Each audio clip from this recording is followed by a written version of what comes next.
Lord, Ikaw na ang bahala sa lahat ng mga problema ko ngayon. Panginoon, maraming salamat sa laging pagiging ama namin, na laging nakabantay sa amin. Salamat sa bagong araw na isang regalo sa aming buhay ngayon. Salamat sa mga biyaya, Panginoon.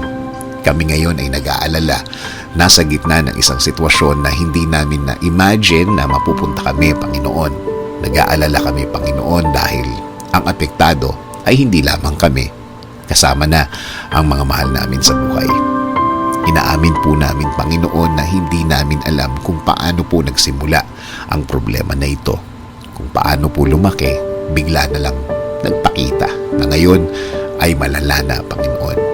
Pero Lord, kahit ganito ang aming kinalalagyan, pipiliin pa rin naming maniwala sa iyo.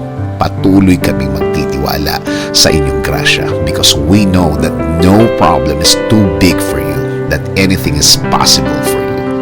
We know that there's still good things behind this. After this, hindi kami magpapadaya sa aming nakikita ngayon, Panginoon. Alam namin na ang sitwasyon ngayon ay magbabago, biglang magbabago. Hindi kami maniniwala sa mga sinasabi ng ibang tao na baka mas lumala ito.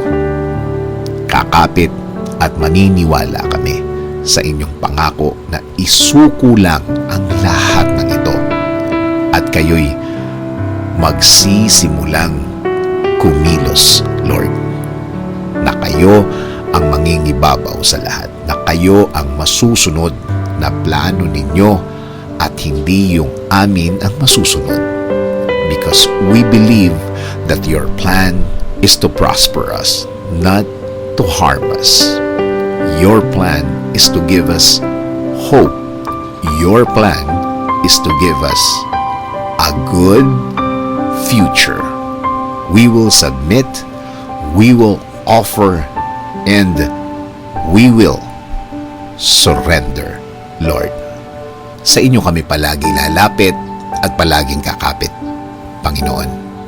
Ikaw na po ang bahala sa aming araw ngayon at sa mga araw na parating. This is our prayer. In Jesus' name, Amen. Sabi nga sa Psalm 55:22, cast your burden on the Lord, and He will sustain you. He will never permit the righteous to be moved.